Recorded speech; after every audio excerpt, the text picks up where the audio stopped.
10 hari terakhir itu banyaknya yang rame masjid apa mall? Berburu diskon baju daripada diskon dosa. Dan orang yang bertakwa itu pasti terikat hatinya dalam kesadaran utuh kepada Allah bahwa puasa ini cara Allah untuk saya apa? Dekat dengan Allah.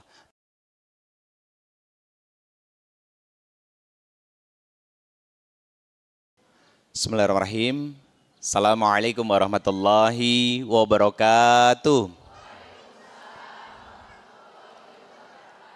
Amin ya rabbal alamin. Pertama-tama puji syukur kehadirat Allah Subhanahu wa taala. Kita ucapkan terima kasih kepada keluarga besar dari bunda-bunda pengurus Majelis Taklim Kota Baru Parahyangan. Kita doakan semoga beliau-beliau senantiasa dalam limpah curah rahmat, ampunan, hidayah, berkah serta ridho dari Allah Subhanahu wa taala. Juga untuk para bunda semua yang sudah hadir, semoga saya mendoakan selalu dalam keberkahan Allah, dalam ridha Allah, dalam sakinah, sehat, afiat, dan insya Allah terlimpah curah taufik dan hidayah untuk kita semuanya agar bisa selalu istiqomah dalam menuntaskan ibadah Ramadan ini dan juga beribadah semaksimal mungkin di bulan Ramadan ini. Saya mohon doanya, semoga kebetulan qadarullah hari ini saya berangkat sendiri ke sini biasanya sama Teteh. Kebetulan Teteh lagi kurang sehat, lagi demam sejak kemarin. Padahal kemarin posisi memang masih di Jakarta juga karena kemarin sore ada acara di TV One, live di Damai Indonesiaku TV One. Baru pulang juga tadi malam 9:30. Mohon doanya semoga Allah sehatkan dan afiatkan kembali untuk Teteh. Allah angkat sakitnya dan itu bisa menjadi penggugur dosa untuk beliau insya Allah. Dan saya pun mendoakan untuk para bunda semua dan kita semuanya. Kalau ada di antara kita, saudara-saudara kita, keluarga kita, sahabat kita yang mungkin hari ini sedang diuji sakit oleh Allah Subhanahu wa taala, semoga Allah sehat afiatkan dan Allah angkat derajatnya dan Allah gugurkan setiap dosa-dosanya. Al-Fatihah.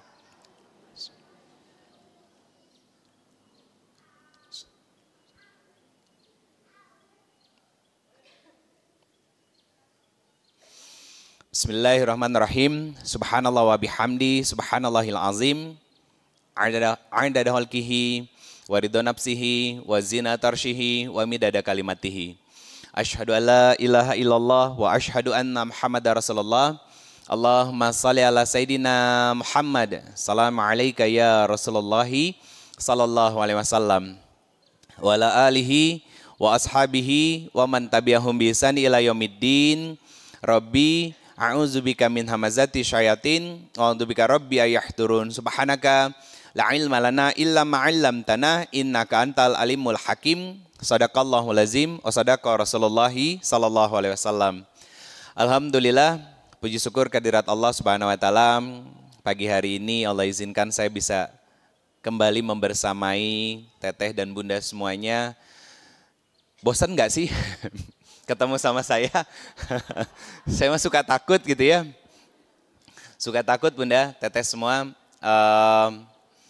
Ustadz Ridho lagi gitu kan. Ya semoga nggak bosan kita duduk di majelis ilmu sebagai salah satu ikhtiar kita untuk terus memperbaiki hubungan kita dan kedekatan kita dengan Allah Subhanahu wa taala, apalagi di bulan mulia yang sangat luar biasa ini, bulan Ramadan.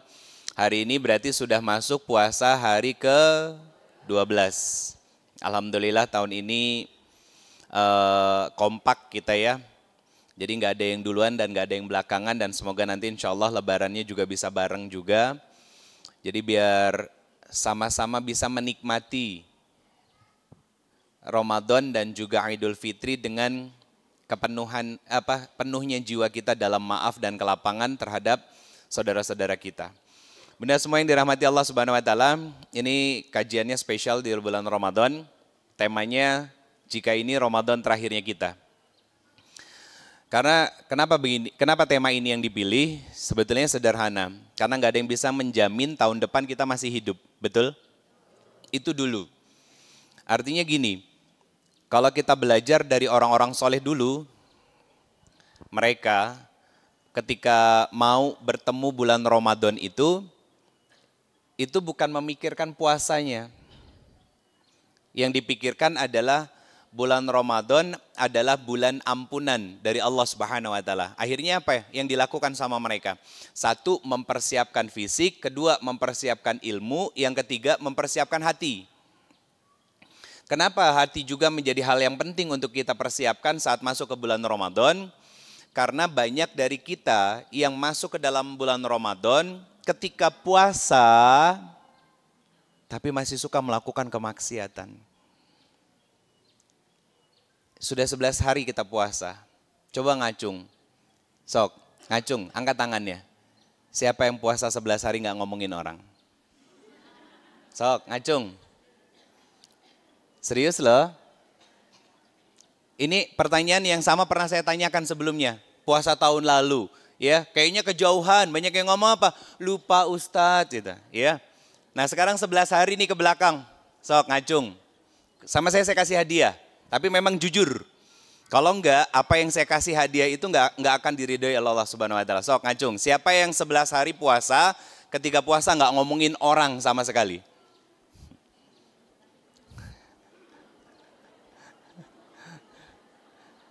Iya. Sok. Enggak ada kan? Enggak ada. Padahal jelas. Ketika Allah perintahkan kita untuk puasa, di Quran surat apa? Al-Baqarah. Ayat ke-183. Kata Allah, orang yang beriman, ya ayyuhallazina amanu kutiba alaikumusiyam. Wajib untuk puasa. Jangankan sama bunda dan teteh yang di sini. Kemarin sore saya nanya, di jamaah yang hadir live TV One sama. Makanya saya suka mikir, kita tuh puasanya ngapain gitu. Kok bisa puasa-puasa yang seharusnya kita sama-sama tahu puasa itu belajar untuk mengontrol hawa nafsu. Kenapa namanya hawa nafsu? Kalau nggak salah saya pernah menjelaskan juga di sini. Kenapa namanya menjadi nafsu? Kenapa ada nafsu amarah, lawamah, dan mutmainnah? Kenapa menjadi nafsu? Nafsu itu bagian dari nafsu lawamah dan amarah. Kalau nafsu mutmainnah itu beda sendiri. Mereka yang tenang hidupnya, dikasih ujian, ada yang julid, ada yang jelek-jelekin, ada yang mencela dia, selau aja dia. Bukankah orang tua kita dulu kayak gitu? Lihat hidupnya berkah. Ditipu, kemudian disakiti, dizolimi, tanahnya diambil dan lain sebagainya. Jawabnya apa? Keun bae. Bukan rizkinya kita. Nanti insya Allah diganti sama Allah dengan cara yang lain. Kon kita anaknya yang heboh, tapi kan. Atos, cekap. Kenapa? Karena beliau tahu tentang nilai dari yang namanya berkah. Bukankah Ramadan bulan berkah? Apa arti berkah? Ziyadatul khair. Bertambah kebaikan. Kenapa Ramadan disebut sebagai bulan penuh keberkahan? Karena ketika puasa ya di bulan Ramadan, ini situasi dan kondisinya kondusif banget. Buat ngapain? Buat melakukan amal soleh dan kebaikan. Satu sisi kita puasa, di sisi lain ketika datang ke masjid, bapak-bapaknya sholat duhur, asar, maghrib, isya di masjid, misalkan ngelihat teman-temannya yang lain pada cari tembok untuk nyender sambil baca Quran. Kan gak mungkin kalau kita hanya scroll handphone. Pasti kebawa dengan suasana yang ada untuk mengamalkan amalan-amalan yang Allah sukai. Nah itu berkah namanya. Bertambah kebaikannya. Selain puasa ada kebaikan yang lain yang dia lakukan. Apa? Baca Quran. Ternyata lagi ngaji seperti ini. Tadi yang datangnya awal daripada bengong-bengong baca Quran. Nanti ketika ada kenceleng lewat nitip rezeki dari Allah sebagai sedekah kita. Itu bulan berkah.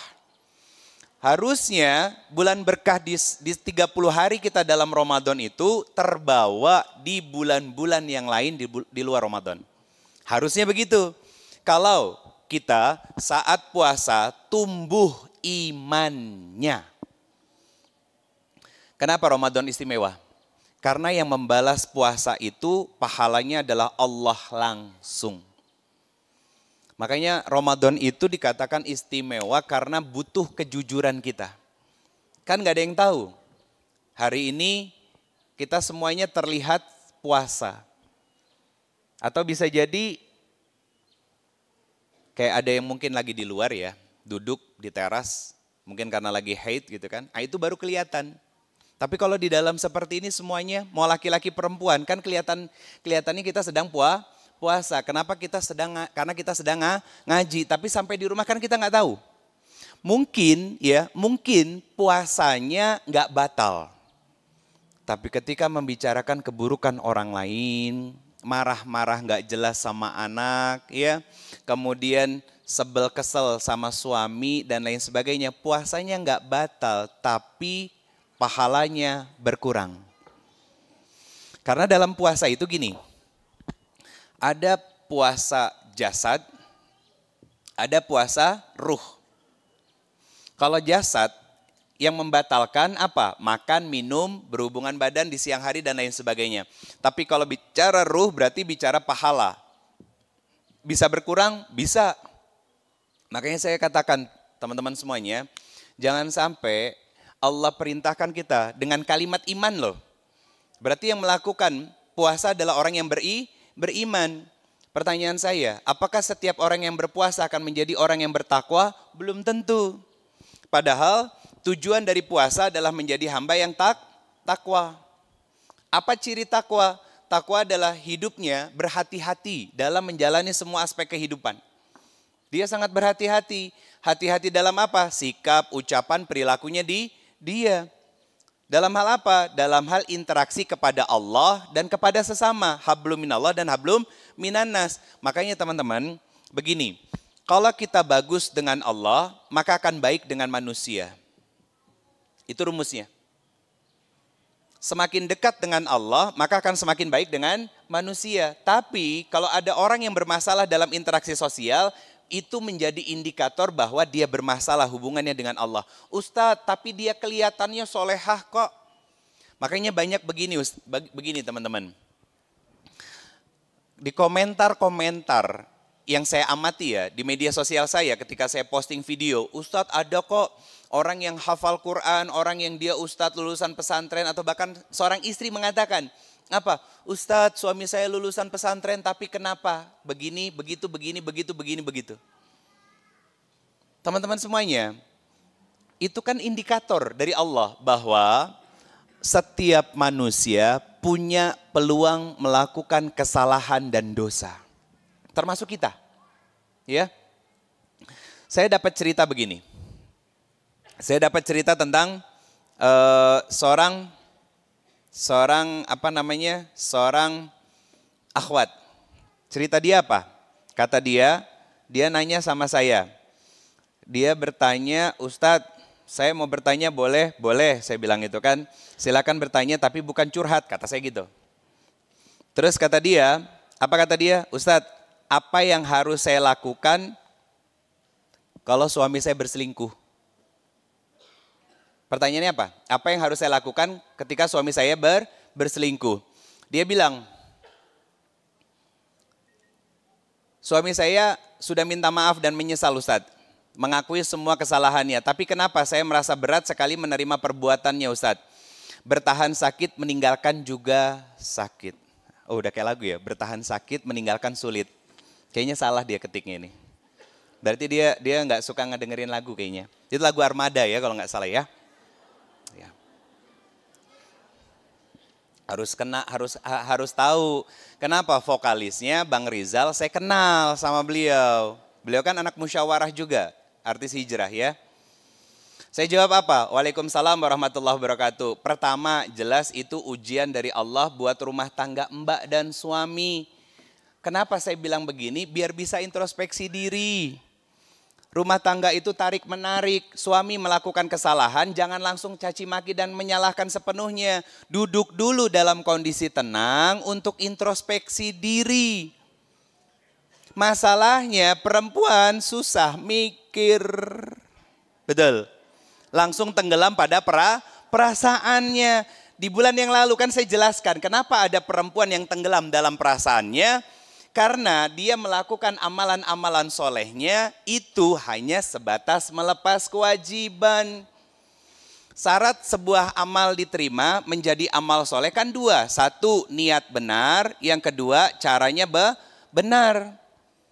Selama ini mungkin kita ketika sholat malam, sholat 5 waktu, puasa, mungkin niatnya betul untuk Allah. Tapi caranya kelihatannya benar, tapi ternyata tidak di hadapan Allah. Contohnya sholat. Banyak dari kita yang sholat, semua rukunnya dijaga dari takbir sampai salam. Pertanyaannya, apakah Allah akan menerima sholat itu? Belum tentu. Karena apa? Proses penerimaan dari sholat kita itu setidaknya satu, harus tumak-ninah. Kedua, apalagi? Khusyuk. Nah masalahnya kan yang jadi masalah kita apa? Susah khusyuk. Betul kan? Kadang ikat rambut ketemu waktu sholat. Betul. Itu jadi gini, jangan langsung gampang menyalahkan orang. Pesan saya itu.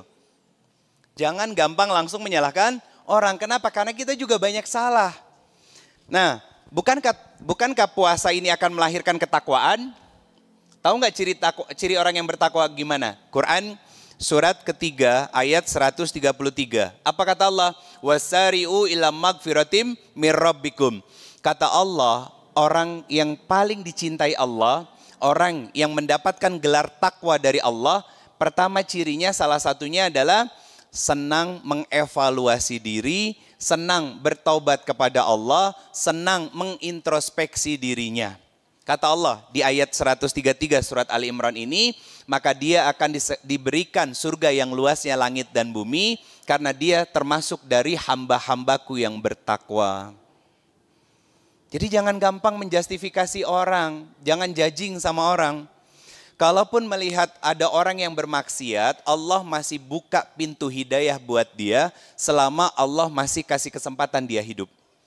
Dan ketika ada orang yang terlihat seperti seolah-olah dia orang yang solih, masih punya peluang dan kesempatan untuk kembali melakukan salah. Kenapa? Selama dia hidup, dia punya musuh yang akan selalu mengganggu dan menggoda dia. Siapa? Setan. Sampai akhirnya dia mengikuti hawa nafsunya dan tergelincir. Ada kisah di Arab Saudi, seorang ulama besar, kitabnya banyak, meninggalnya ateis. Tahu ateis? Gak percaya sama Tuhan.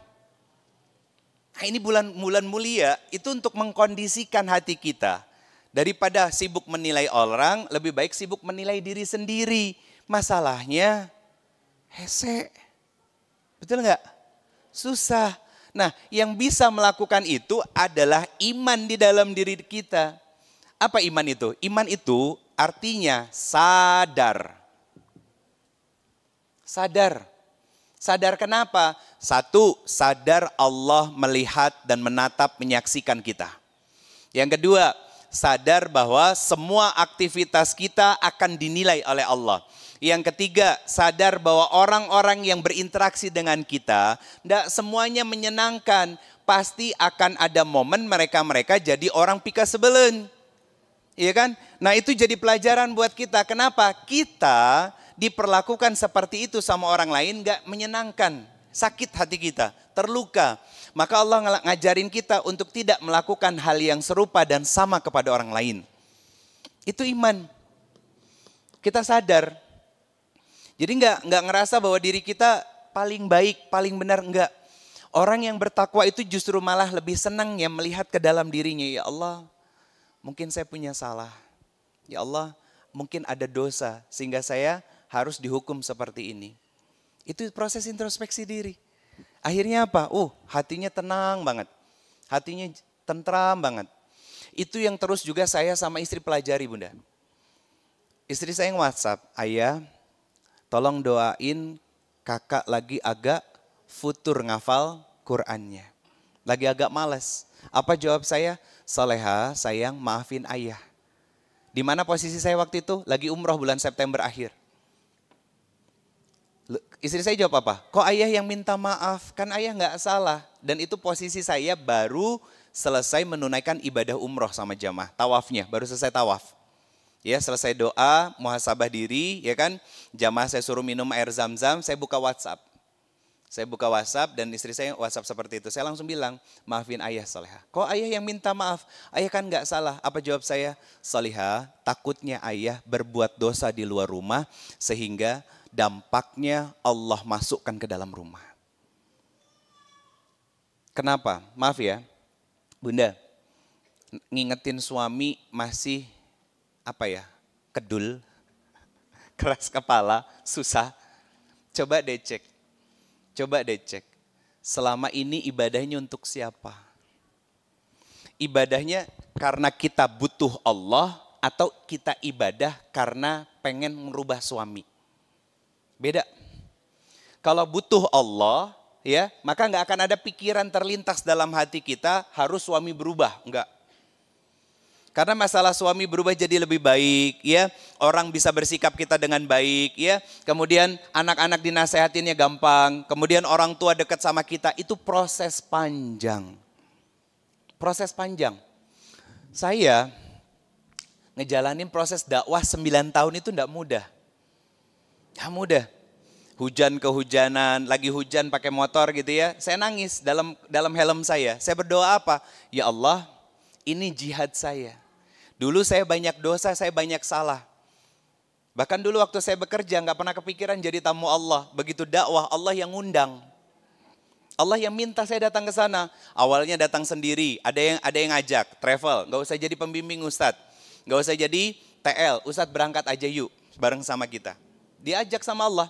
Lewat wasilah orang lain. Sekarang hampir setiap tahun 2-3 kali dalam 1 tahun bawa jamaah. Privilege dari siapa? Dari Allah. Kenapa? Saya belajar untuk menjadi seorang hamba Allah. Walaupun sampai sekarang belum baik kok.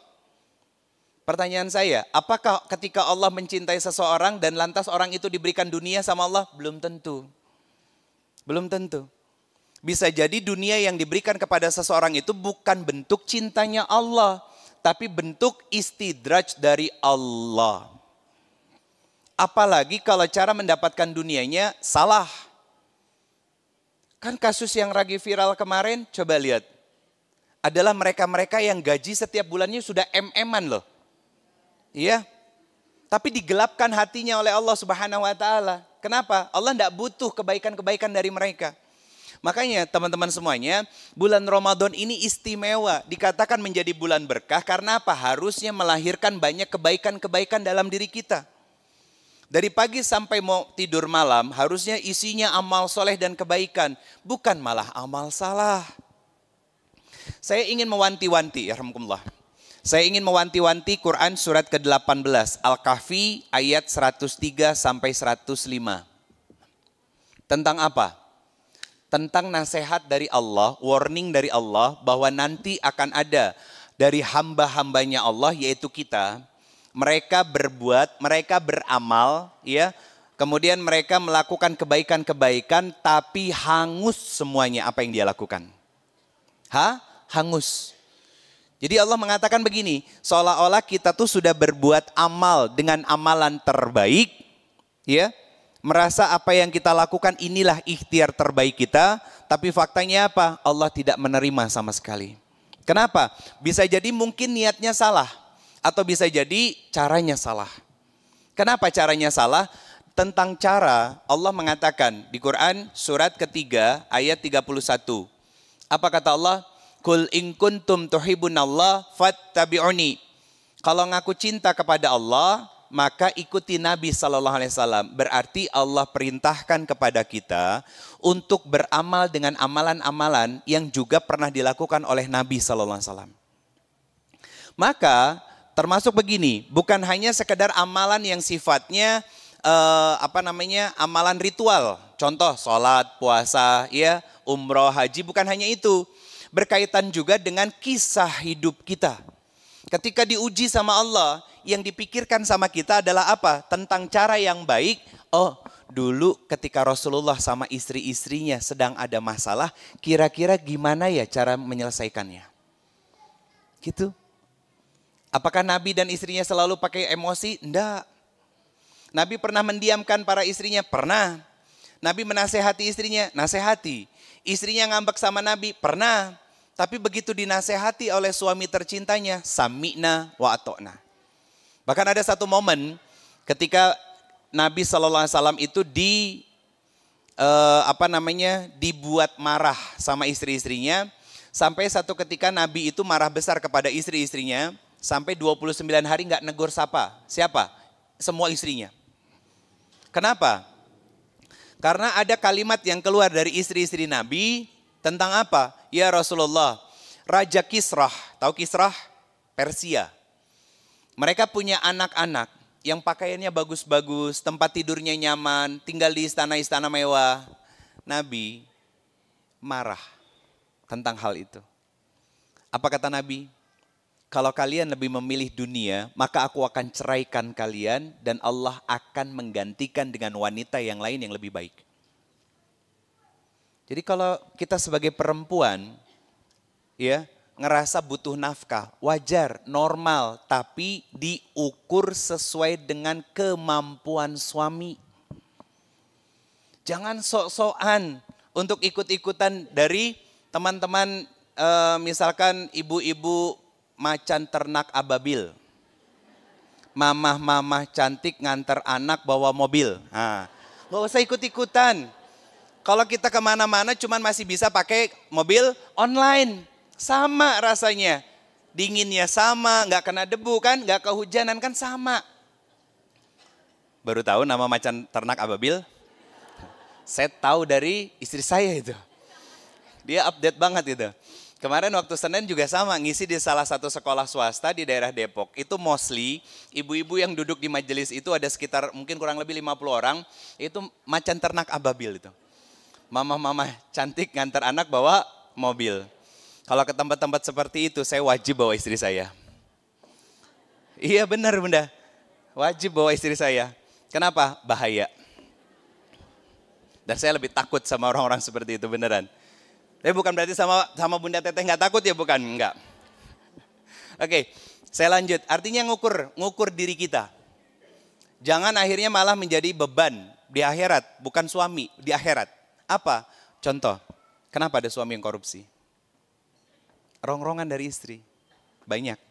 Rongrongan dari istri, kebutuhan rumah, gaya hidup yang meningkat. Akhirnya nggak peduli halal haram, tabrak semuanya. Ditabrak semuanya.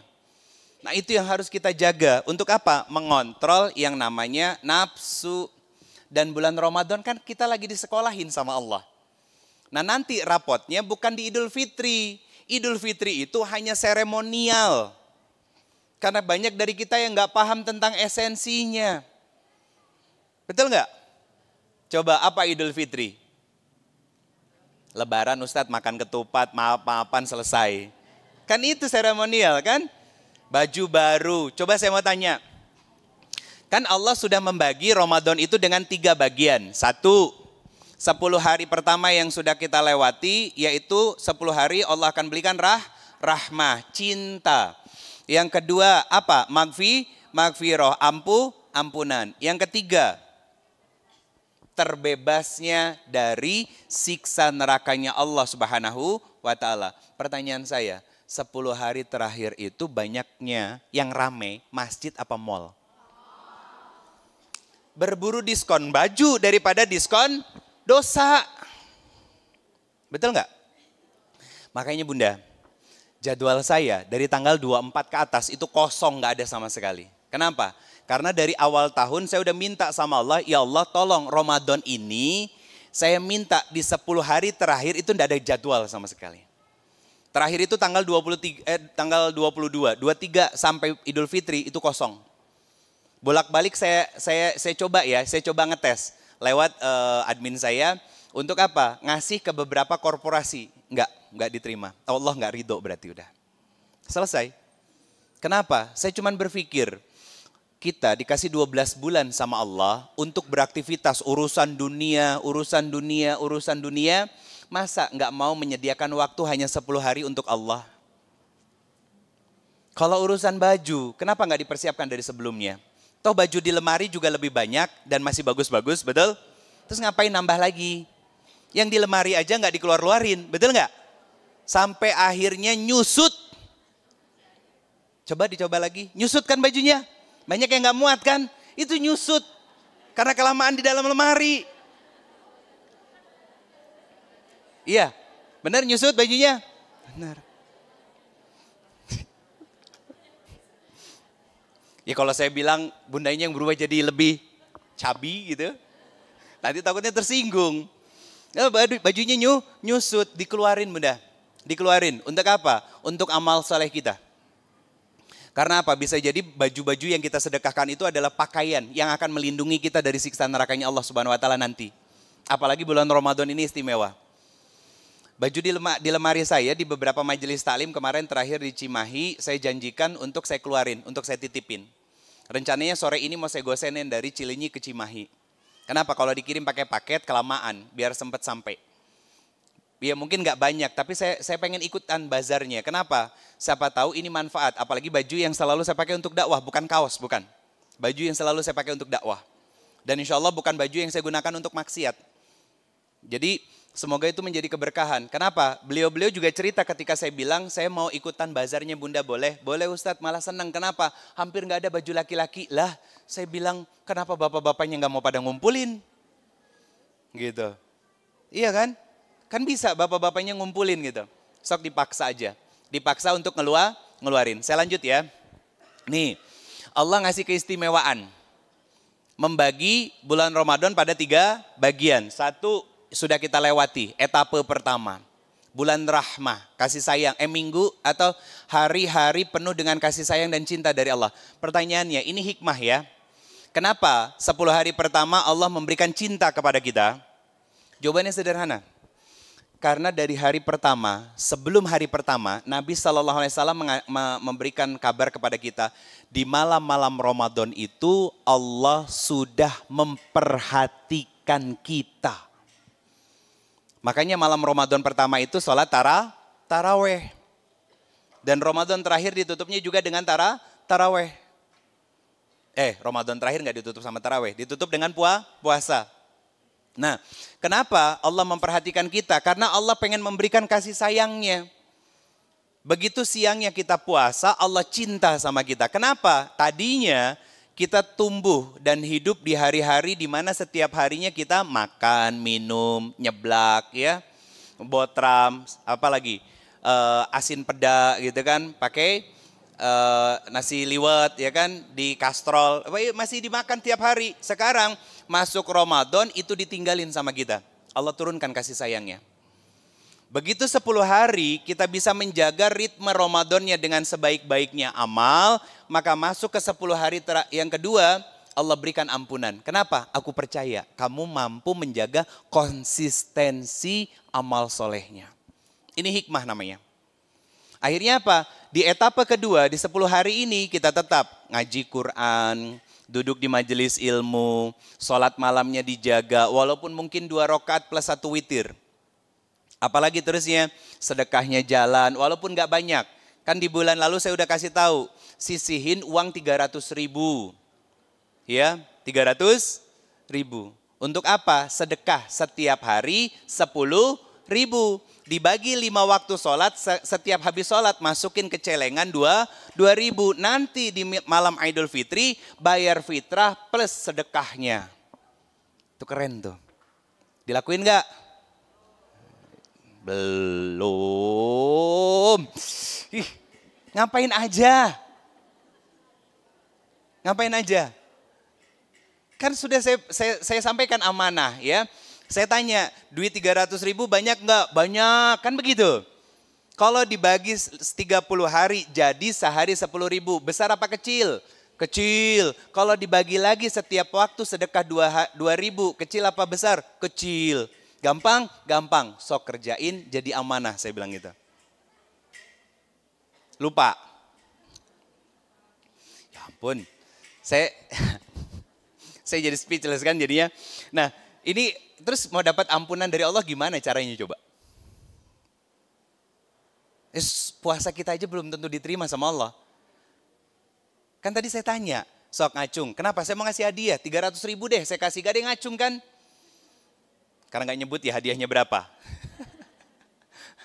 Iya kan? Bun, mohon maaf ya, gini deh. Yuk kita sama-sama tuh sadar. Saya bukan maksa, bukan. Yuk sama-sama sadar. Kenapa? Sholat kita tuh gak seberapa. Puasa kita juga masih banyak cacatnya. Mungkin secara fisik kita kelihatan puasa, secara zohirnya, tapi batinnya bisa jadi kita nggak dapat pahala apa-apa. Sedangkan kita sudah masuk etape Allah memberikan ampunan kepada kita. Berarti dari hari ke-11 sampai hari ke-20 nanti, itu semua isinya adalah ampunan-ampunan dari Allah Subhanahu wa Ta'ala. Nanti di etapa ketiga, fase 10 hari terakhir, Allah akan janjikan kepada kita terbebas dari siksa api neraka.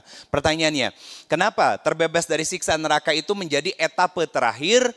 Karena itu akumulasi dari cinta dan pengampunan dari Allah. Maka Allah turunkan yang namanya apa?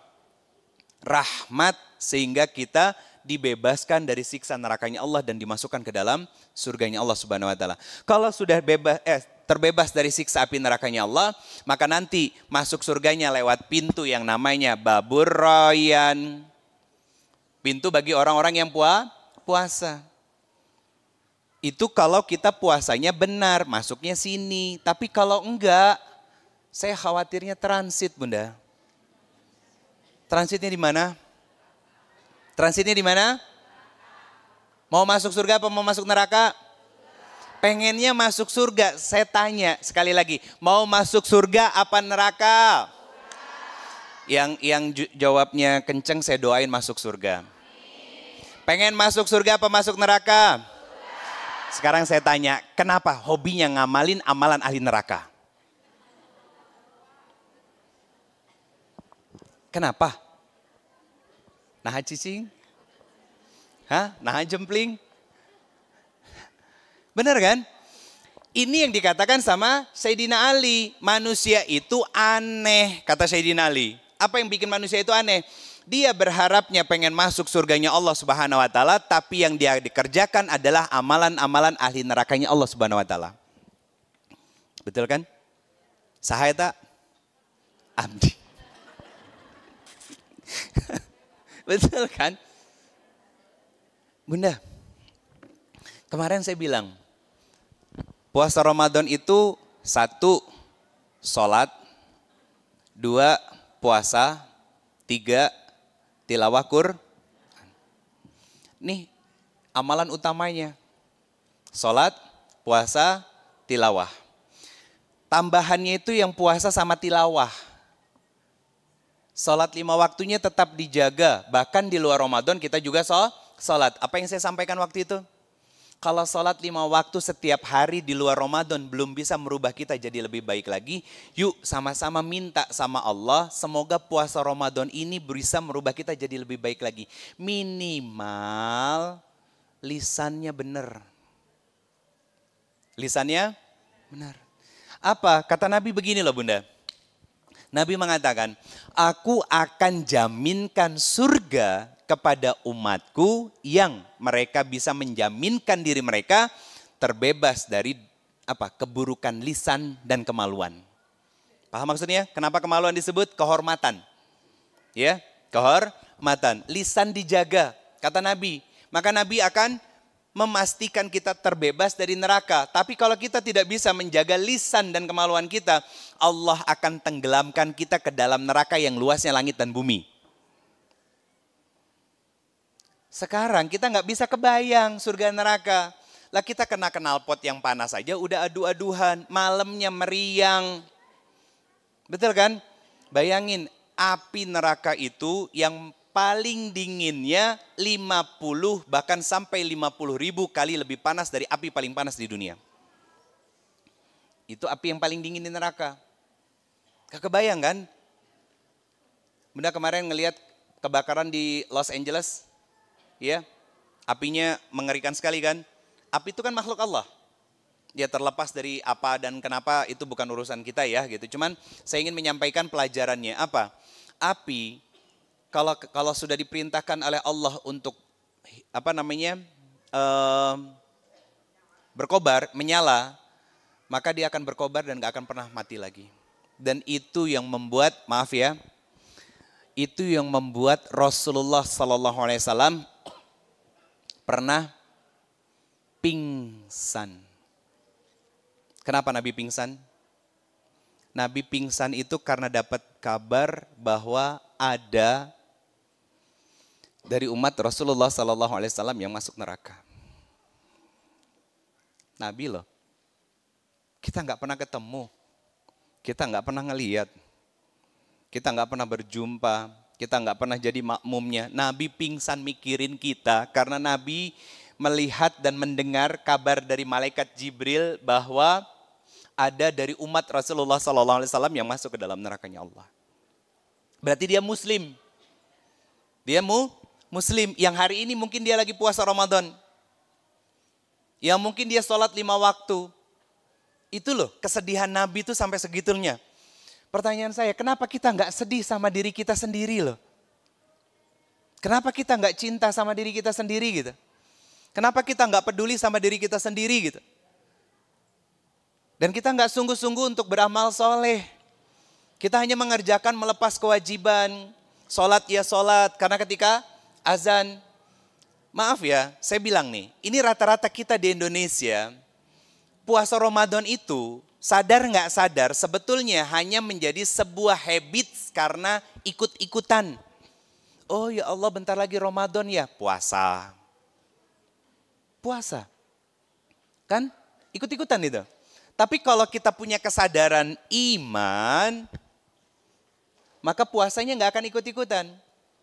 Beda levelnya. Orang yang puasa biasa tetap akan melakukan ritualitas. Apain? Sholat, keluar nutup aurat, ngaji dan lain sebagainya. Tapi ada ternyata amal salahnya juga yang dia kerjakan di luar Ramadan. Apa? Membicarakan orang, mencela orang. Kemudian apa? Bersuudzon sama orang. Kemudian apa? Merendahkan orang dan lain sebagainya. Punten, kalau punya iman pasti akan meminimalisir perbuatan itu. Yuk dikaji sebentar. Quran surat 49 ayat dari 10 sampai 13. Apa kata Allah? Innamal mu'minunal ikhwah. Kata Allah Subhanahu wa taala, orang yang beriman, berarti kita, orang yang punya iman, kata Allah, bersaudara. Maka kalau yang namanya saudara dikasih larangan sama Allah. Satu, nggak boleh mengolok-olok. Kedua, nggak boleh saling mencela. Ketiga, nggak boleh saling berprasangka. Yang keempat, nggak boleh saling menjelek-jelekkan. Kenapa? Di ayat 13-nya ada kalimat inna akramakum indallahi atqakum.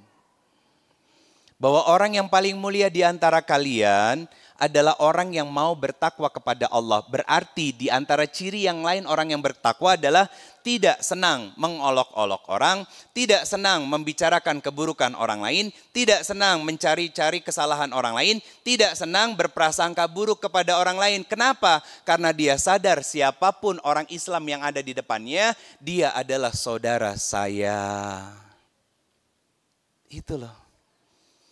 Kalau kita kan Masya Allah, pernah punya pikiran seperti itu Bunda? Jarang. Ini Ramadan.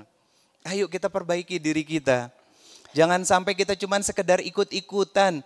Kenapa? Karena puasanya kita atas dasar iman harus membentuk diri kita jadi orang yang bertakwa. Ciri orang yang bertakwa tadi nggak senang mengolok-olok, nggak senang mencela orang, nggak senang berprasangka kepada orang, nggak senang menjelek-jelekan orang. Kenapa? Karena dia sadar dia juga butuh ampunan karena banyak dosa. Dan ciri orang yang bertakwa lainnya, Quran surat ketiga ayat 133, cocok kan? Senang mengintrospeksi diri, senang mengevaluasi diri, senang memuhasabah diri. Sehingga apa? Karena sadar dirinya banyak salah dan dosa, mencari Allah untuk bertobat kepada Allah. Kata Allah, orang yang seperti itu adalah orang yang bertakwa dan aku akan sediakan surga yang luasnya langit dan bumi. Puasa. Banyak loh kebaikannya. Banyak banget Bunda. Makanya kita jadiin puasa Ramadan tahun ini itu sebagai puasa terakhir kita. Karena nggak ada yang bisa menjamin di tahun-tahun yang akan datang kita akan tetap diberikan hidup oleh Allah untuk menikmati puasa-puasa kita. Gak ada yang bisa menjamin. Jangan sampai kita sibuk hanya dengan urusan dunia. Bahkan mungkin ada di antara kita yang sudah membeli pakaian untuk lebaran. Beli mukena baru bahkan 30 warna. Jadi tiap taraweh beda warna gitu. Ada yang koleksi mukena? Ada. Berapa banyak yang dipakai mukenanya Bunda? 1. Terus ngapain koleksi banyak-banyak? Buat ganti, iya. Oke. Lebih sering dipakai apa disimpan? Nah, ya. Ada hisapnya apa enggak? Kalau ada hisapnya nanti dipertanggungjawabkan mudah atau susah? Terus kenapa dilakuin? Saya tanya lagi, jilbab banyak di rumah? Warna-warni ya, sesuai warna baju. Saya mau tanya, yang sering dipakai banyak apa sedikit? Yang dikoleksinya banyak.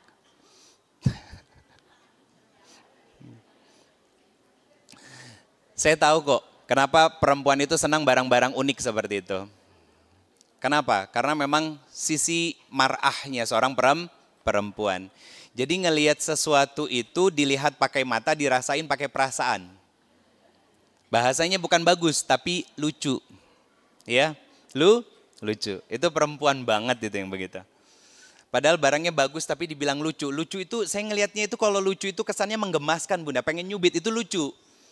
Makanya kalau baju, dibilang, istri saya juga begitu soalnya Bun. Ayah, lucu ya. Nah itu udah kode itu suruh nyekotin itu. Kenapa? Saya nggak pernah buka Shopee-nya istri. Kenapa? Itu udah 9++++. Saya nggak tahu mana yang harus dicekot dulu kan. Jadi nunggu dia ngasih sinyal aja sama saya. Akhirnya apa? Kalau udah ngasih sinyal begitu, tinggal kalau ada rizkinya kita eksekusi. Itu cara kita memuliakan istri. Tapi dengan satu komitmen saya sama istri apa? Yang satu masuk, yang satu keluar. Dan itu jadi komitmen kita. Kenapa? Ada hisapnya. Jangan sampai yang satu masuk terus masuk. Gak ada yang keluar sama sekali. Ustadz lebar buat anak masih pada SD semua. Masih lama, masih jauh. Belum tentu di model dia ketika nanti dia dewasa mau pakai pakaian yang kita pakai. Belum tentu. Justru malah ketika kita sedekahkan itu jadi manfaat buat orang lain. Ayo coba. Berikan sesuatu yang paling kita cintai, sedekahkan. Kecuali suami. Kalau cilepeng, mangga. Sedekahin, sok gitu. Silakan silakan ambil bekas gue, kan gitu. Kan rata-rata kalimat begitu siapa? Kalimat dari seorang istri yang suaminya berselingkuh atau diambil seorang pelakor. Sok makan tuh bekas gue gitu. Oke, saya lanjut tentang Ramadan. Ramadan itu keistimewaannya apa tadi? Keistimewaannya apa tadi? Belum saya sebutin. 3 ya. 1, Allah buka selebar-lebarnya apa?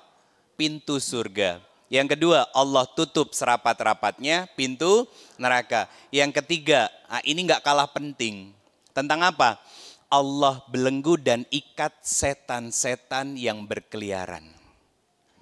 Sekarang saya mau tanya, kalau setan dari golongan jinnya diikat dan dibelenggu, nah masih ada yang suka ngomongin orang, nah masih ada yang suka jelek-jelekan orang, saha setannya? Hah? Saya. Siapa setannya Bun? Diri sendiri. Ngaku. Alhamdulillah. Berarti ngajinya benar, dapat ilmu, diamalkan dan tahu diri kita. Nah, sekarang kalau sudah ngaku berarti harus ada introspeksi diri. Kalau sudah introspeksi diri harus ada perbaikan. Masa mau begitu terus selamanya? Kan enggak.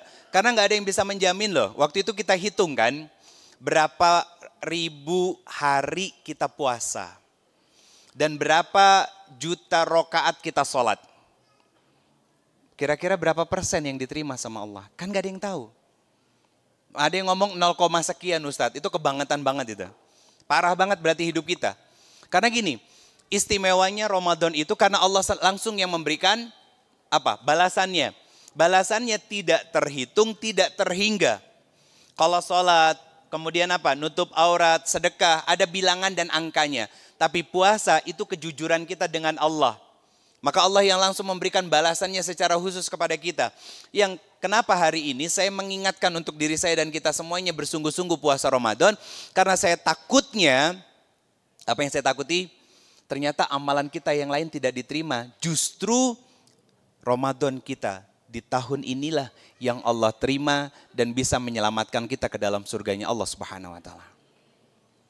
Kita nggak pernah tahu, Bunda. Coba deh evaluasi diri. Sudah sekian tahun hidup, sekian juta rokaat kita sholat, ya. Duduk kayak gitu tuh yang lama. Duduk lama itu bukan cuman buat media sosialan apa chattingan sama besti. Duduk lama itu pinggirin handphonenya, ngapain? Istighfar. Istighfar. Kenapa saya menyebutkan istighfar? Nah gini, di Quran surat Az-Zukhruf, surat ke-43, ayat 36, kata Allah, ini saya bahas kalau nggak salah kemarin sempat saya sebut juga, kalau kita tidak dekat dengan Allah dan tidak bersungguh-sungguh dalam beramal soleh kepada Allah, maka yang jadi teman kita adalah setan qarin. Setan qarin, setan yang beredar di dalam darah kita. Nah, dialah yang kemudian menjalankan kita untuk beramal soleh, beramal salah. Yang menggerakkan tubuh kita untuk beramal salah di bulan Ramadan. Mereka. Katanya Ustadz, setan-setan, itu bukan kata saya, kata Nabi. Setan-setan dari golongan jin yang lain, yang membisikkan rasa was-was. Makanya akhirnya apa?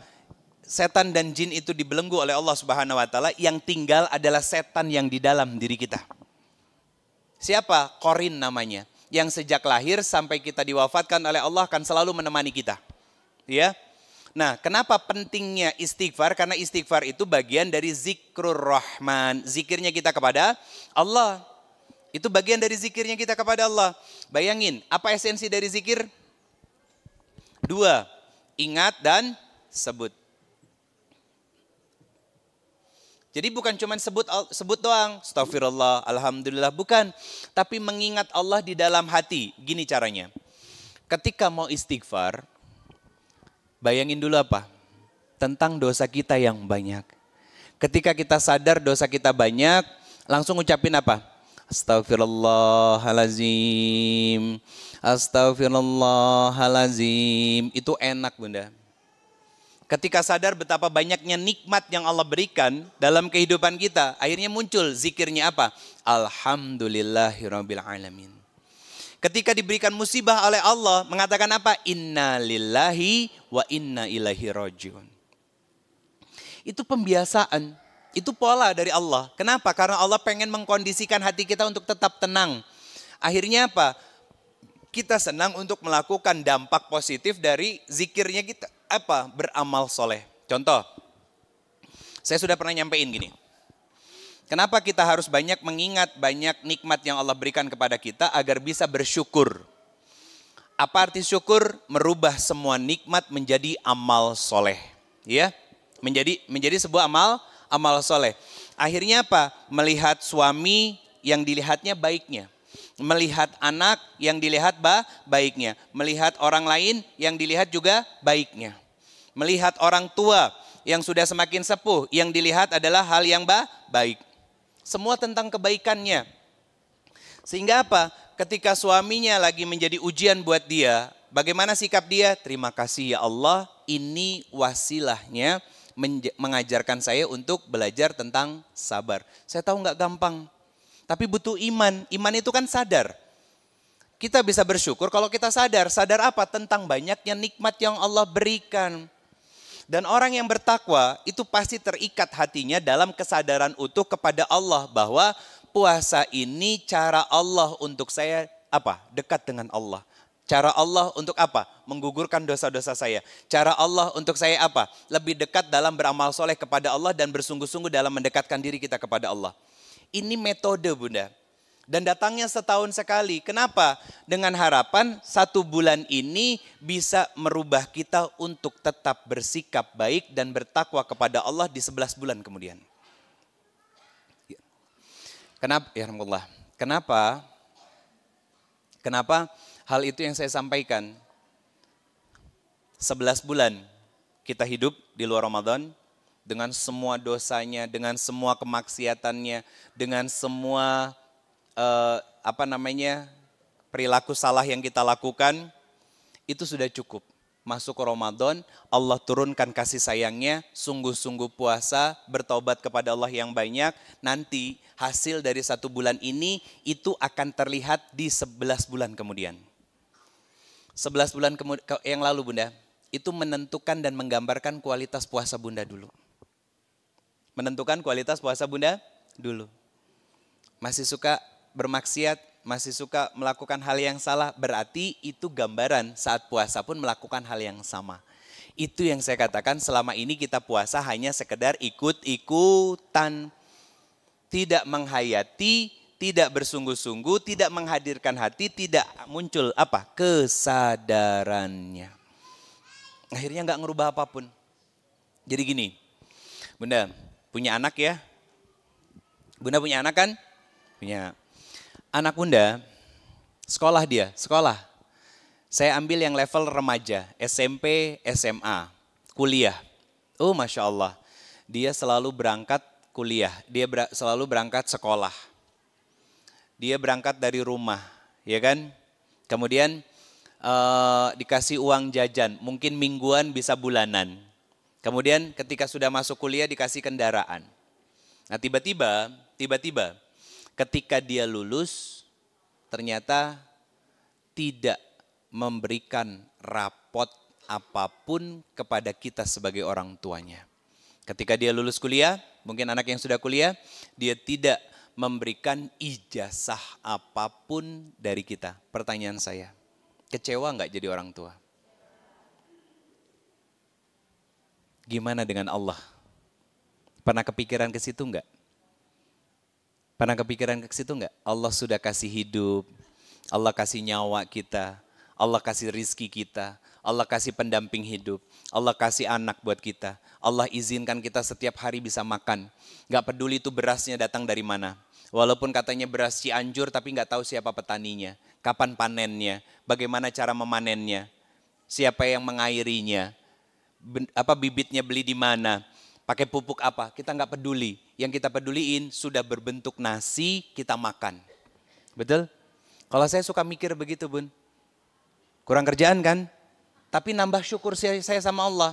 Kenapa? Begitu saya suap, apa yang saya katakan? Ya Allah, semoga suapan ini yang masuk ke mulut saya jadi darah, jadi daging, jadi energi untuk saya berdakwah dan beramal soleh. Tolong sampaikan juga pahalanya kepada orang-orang yang sudah berjasa menghadirkan beras-beras ini menjadi makanan buat saya. Betul kan? Saya berterima kasih banget ada Kang Aris yang selalu menyediakan live streaming untuk siapa jamaah yang mungkin tidak bisa hadir, tidak bisa datang.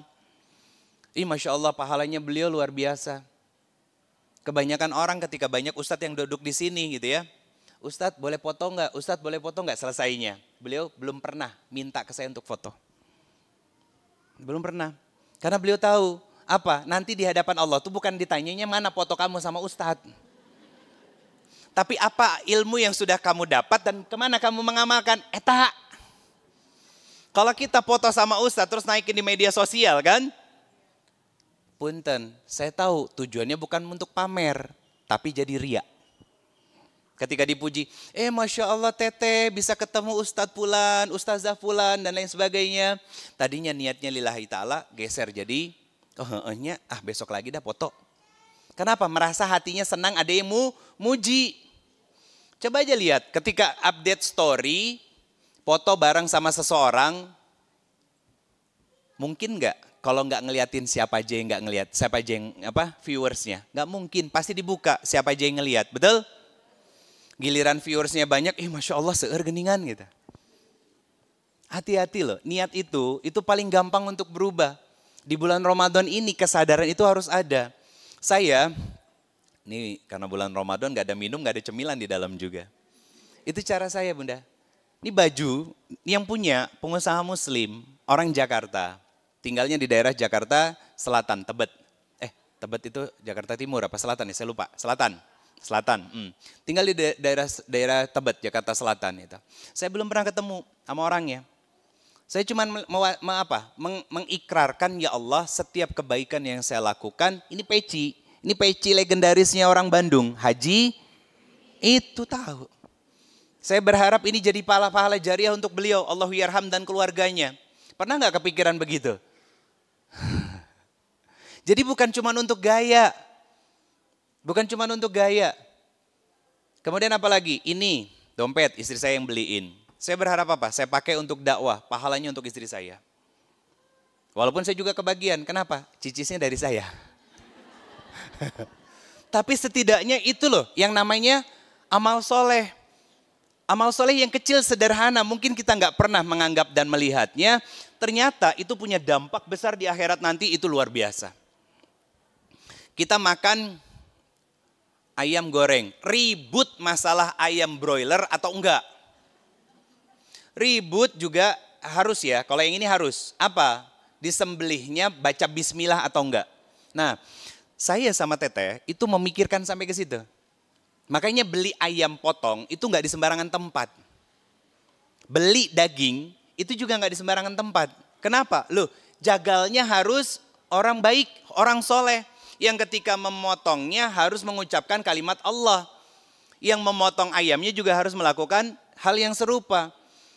Dan ternyata ketika saya ke Jogja, ada beberapa restoran milik sahabat saya, itu saya tanya, tentang apa? Tentang standarisasi halalnya. Masya Allah, ada yang punya restoran, ya, rumah makan, nggak usah dikasih sebut nama lah ya. Itu dia cerita apa? Bikin garang asam, belimbing buluhnya nanam sendiri. Saya tanya, bagaimana ayamnya Mbak? Kita memastikan Ustadz, satu, penjagalnya orang yang sholat minimal 5 waktu. Kedua, ketika menjagal menutup aurat, berarti di bawah lutut. 3/4 lah kalau celana, atau bagusnya celana panjang. Ketiga, dan ini yang paling utama, ketika menyembelih mengucapkan kata minimal bismillah. Dan akhirnya apa? Potong kerongkongannya. Itu hal sederhana loh. Tapi dari situlah akhirnya menjadi energi buat kita. Kalau kita tidak memikirkan halal haramnya, syubhat halalnya, apa yang terjadi? Jangan salahkan siapa-siapa kalau tiba-tiba ada momen di mana kita ngerasa berat untuk beramal soleh. Itu. Karena apa? Makanan yang halalan toiban itu, toib itu cara mencarinya, cara mendapatkannya. Jadi bukan hanya nggak korupsi, nggak maling, nggak nipu, bukan. Tapi memastikan ketika kita beli daging, ayam, daging merah, daging sapi, dan lain sebagainya, kita tahu dari mana asal muasalnya. Asal muasalnya. Kenapa begitu? Karena itu berkaitan dengan hati kita. Karena makanan yang halalan toiban itu melembutkan hati. Hati yang lembut mudah menerima hidayah dari Allah Subhanahu wa taala. Dan Ramadan ini coba, kan kita makannya sedikit. Sedikit apa banyak? Basa. Buka puasa, bala-bala, gehu, apalagi es campur, ya, es belewah, kolaknya, bohongan. Ada meme, ini benar ya. Puasa 14 jam, hilang dengan hanya 5 menit. Apa artinya? Dunia itu bukan tujuan kita. Yang Allah lihat itu bukan 5 menit kenyangnya kita. Tapi 14 jam kita menahan diri kita untuk tidak bermaksiat. Untuk taat kepada Allah Subhanahu wa taala. Maka saya kembali lagi ke sini. Saya ingin memastikan lagi untuk diri saya dan kita semuanya, apa? Kembali ke apa yang Allah mau. Kenapa tadi saya mengatakan tentang kata zikrur rahman? Ini berkaitan dengan apa? Penjagaan Allah terhadap diri kita. Karena apa? Ramadan itu isinya kalau enggak sholat, ya puasa. Kalau enggak sholat puasa, ya tambahannya adalah tilawah Quran. Sholatnya bisa yang sunnah dan dan yang wajib dikerjakan sama kita. Nah, ternyata sholat itu di dalam Al-Quran, Quran surat ke-20 ayat 132, itu menjadi salah satu amalan keluarga. Kata Allah, kerjakan sholat dan bersabar dalam mengerjakannya. Kenapa sholat dulu baru sabar? Ini dalam kelapangan. Kita diberikan kehidupan sama Allah, itu kelapangan. Kita diberikan nikmat oleh Allah, itu kelapangan. Kita menikah dengan pasangan kita, itu kelapangan. Kita punya anak, itu kelapangan. Punya rumah, kelapangan. Bahkan, mohon maaf, puasa Ramadan pun itu rizki dan nikmat dari Allah yang sedang kita rasakan sekarang. Namanya hidayah dan taufik dari Allah. Akhirnya apa? Allah minta kita untuk tetap sholat dan sungguh-sungguh sholatnya. Bunda, kalau kita teliti, secara lebih dalam struktural bahasa Arab, kata sholat di ayat ini itu alif, lam, sod, lam, waw, tak marbutoh, dan di atas wawnya ada alif tegak. Apa artinya? Artinya kata sholat di dalam Al-Quran itu secara umum ada 3 macamnya. Nah, yang ketiga ini, alif, lam, sod, lam, waw, di atas waw ada alif tegak dan tak marbutoh. Apa pesannya? Pastikan mengerjakan sholat itu bukan hanya sekedar melepas kewajiban, tapi menjaga rukun dan syaratnya, hadir khusyuknya, terbangun kesadarannya bahwa saat mengerjakan sholat Allah melihat dan menatap kita. Jadi bukan sembarang sholat. Kata sholawat pun itu strukturnya itu seperti kata sholat. Nah, saya hanya ingin membahas ini. Quran surat kedua ayat ketiga. Setelah allazina yu'minuna bil ghaib wa yuqimuna shalah. Sama. Jadi bukan hanya menjaga waktu. Bukan hanya memperbanyak jumlahnya. Bukan. Tapi terbangun kesadaran. Syarat dan rukunnya terjaga. Tumak ninahnya hadir. Rasa takutnya muncul bahwa saat itu sedang dilihat dan ditatap Allah. Jadi bukan sembarangan sholat. Coba buka lagi. Quran surat kedua ayat 45. Allah mengatakan wasta'inu bisabri wassalah. Itu sama. Alif lam waw alif lam sod lam waw tak marbutoh. Sama. Atau di Quran surat ke-29 Al-Ankabut ayatnya 45. Inna salata tanha anil fahsya'i wal munkar. Sama. Alif lam sod lam waw tak marbutoh. Artinya ada pesan dari Allah bahwa hei hambaku, kalau aku perintahkan sholat, jangan hanya sekedar sholat. Tapi sungguh-sungguh dalam mengerjakannya. Karena sholat itu yang menjaga dirimu dari berbuat kesalahan dan maksiat. Sehingga nanti ketika di bulan Ramadan, kita bisa menikmati puasa Ramadan kita dengan sepenuh hati. Kenapa? Karena sudah terbangun rasa takut kepada Allah dan kesadaran bahwa Allah melihat dan menyaksikan apa yang kita lakukan. Sehingga sudahlah di dalam sholatnya kita menjadi hamba yang bertakwa. Ketika datang bulan Ramadan, ketakwaannya meningkat dengan penuh kesadaran. Akhirnya apa? Hidup di 11 bulan kemudian setelah Ramadan, itu dalam penjagaan Allah dan gak mungkin melakukan kemaksiatan. Bukan berarti gak bermaksiat ya. Dia meminimalisir untuk melakukan kemaksiatan. Kalaupun terjadi maksiat, itu bagian dari takdir Allah. Dan apa yang dia lakukan? Dia beristighfar dan bertaubat kepada Allah. Bukan nyalahin orang ketika ada orang yang nyakitin. Tapi dia introspeksi diri, saya yang salah. Saya yang salah ya Allah. Jangan salahkan orang lain. Waktu terakhir di sini ngedoa. Apa doa saya? Buat kita semuanya bareng-bareng.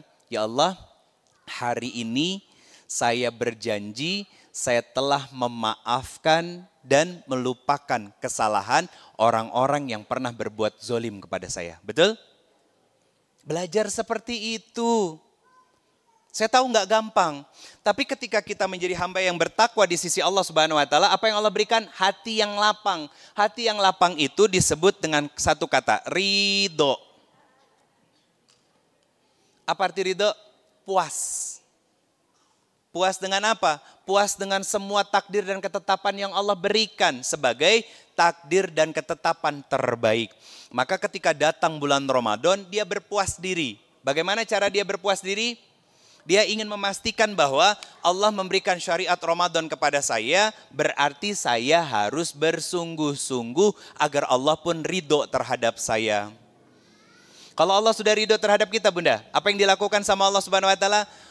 Memanggil dengan panggilan romantis, ya ayyatuhan nafsul mutmainah irji'i ila rabbiki radiyatil mardiyah.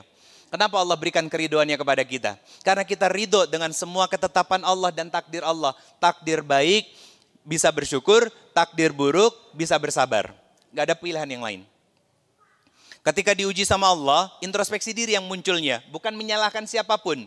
Dan ketika memperbaiki hubungannya dengan Allah, tidak memikirkan hasil, tapi yang dipikirkan Allah ridho dengan dirinya. Makanya sampai hari ini doa saya bunda, boleh diikutin boleh, boleh diamalin boleh. Apa doanya? Ya Allah, kumpulkan saya dengan orang-orang yang Engkau ridhoi dan ridhoi saya saat bersama dengan mereka. Itu doa saya. Saya ulangi, ya Allah, kumpulkan saya dengan orang-orang yang Engkau ridhoi dan ridhoi saya berkumpul dengan mereka. Mau ikutan bareng-bareng? Ya Allah, kumpulkan saya dengan orang-orang yang Engkau ridhoi dan ridhoi saya saat berada di antara mereka. Sederhana Bunda, tapi itu dalam banget maknanya. Siapa yang ngajarin saya? Tidak ada. Itu kesadaran saya sendiri. Kenapa? Karena yang kita butuhkan adalah ridha Allah. Contoh begini, contoh ya. Hampir enggak setiap bulan lah ya, saya ambil 2-3 bulan sekali. Apa? Ada teman-teman ya yang mungkin jamaah atau apa pemilik travel, Ustadz berangkat umroh sama kita dan lain sebagainya, ketemu, meeting ya, ngobrol, program gini begitu dan lain sebagainya. Nanti berangkat bulan anu ya Ustadz ya, oh insya Allah siap. Pleng, hilang. Kenapa? Doa saya bukan hanya itu, doa saya sederhana. Apa tambahan doa yang lain? Ya Allah, kalau Engkau ridho maka semuanya akan sampai dan dimudahkan. Gitu. Kalau Allah ridho, maka semuanya akan sampai dan dimudahkan. Apapun itu. Kan yang kita butuh ridho Allah Bunda. Ridho Allah itu akan turun ke dalam jiwa kita, hasilnya apa? Lapang hatinya. Lapang hatinya. Bukankah para sahabat radhiyallahu anhum adalah orang-orang yang diridhoi oleh Allah. Makanya sebutnya radhiyallahu anhum ajmain. Allah ridho kepada mereka. Kenapa? Allah puas kepada mereka. Kenapa Allah puas terhadap mereka? Karena dikasih rizki, setiap rizkinya dikembalikan menjadi amal soleh. Dikasih dunia, dunianya menjadi tempat untuk mendapatkan surganya Allah Subhanahu Wa Taala. Dikasih kehidupan, hidupnya penuh dengan ibadah kepada Allah Subhanahu Wa Taala. Akhirnya apa? Allah puas sama mereka. Karena apa? Jadi seperti gini. Kayak kita nyekolahin anak belajar sungguh-sungguh, selalu masuk, gak pernah bolos, di rumah juga belajar, tugas dikerjain, begitu lulus, cum laude. Puas gak kita? Ridho kan akhirnya? Ah itu. Pertanyaan saya buat diri kita. Kalau besok lusa Allah wafatkan kita, kira-kira nih Allah ridho gak sama kita?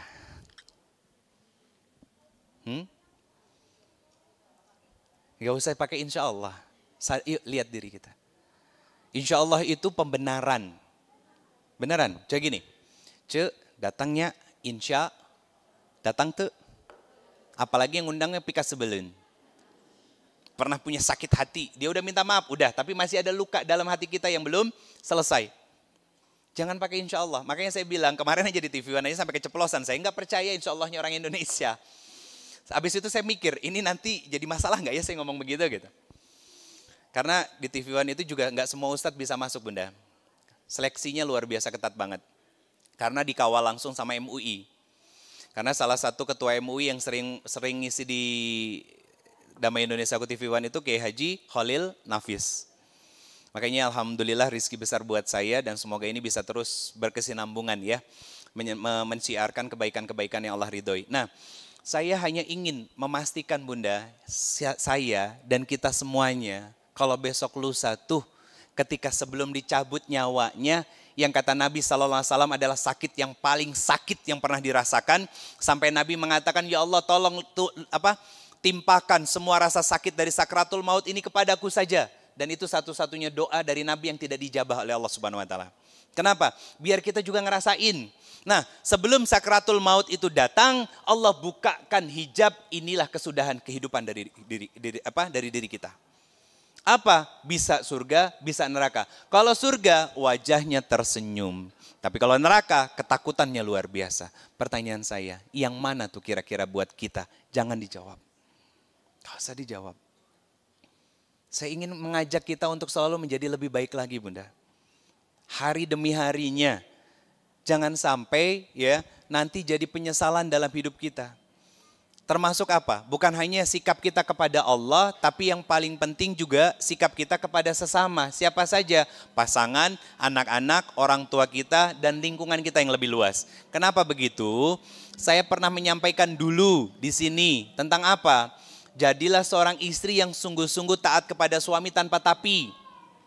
Kenapa? Karena banyak seorang istri yang menyesal ketika suaminya telah wafat.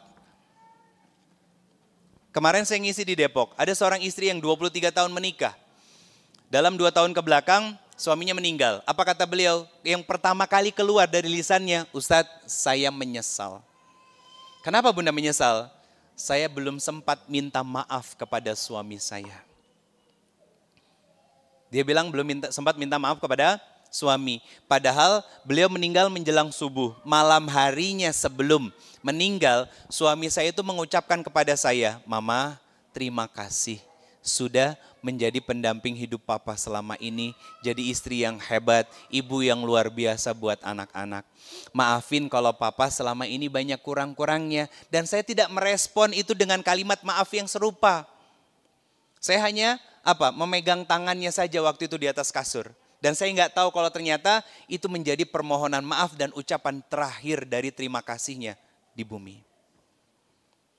Coba kita yang masih punya suami, yang suka diambek-ambekin sama kita nggak jelas, yang setiap hari kadang ditanyain, "Ay papa teh sayang nggak sama mama?" Dijawab salah, nggak dijawab marah. Coba deh. Yang kadang mungkin yang keinget sama kita adalah kesalahan dan dosanya. Seperti tadi pertanyaan yang saya sampaikan, kenapa saya katakan itu ujian dari Allah?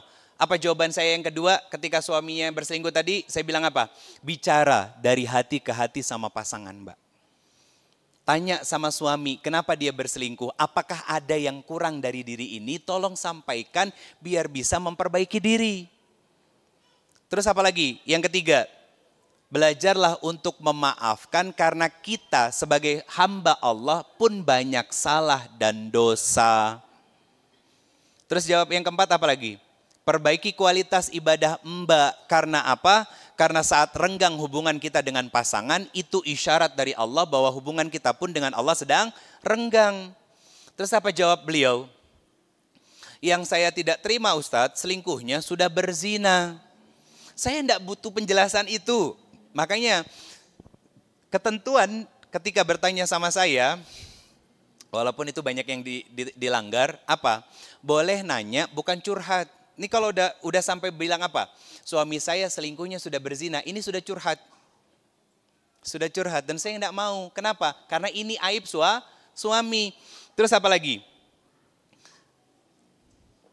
Itu yang susah saya terima Ustadz. Suami tidak mau cerai, menurut dia sudah taubat dan tidak akan melakukan lagi. Nah ini juga kesalahan para suami. Menganggapnya ketika sudah melakukan sebuah dosa besar, minta maaf sama istri, selesai semuanya. No, masih ada luka dalam jiwa seorang istri dan itu harus diobati sepanjang tahun, sepanjang usia pernikahan oleh seorang suami.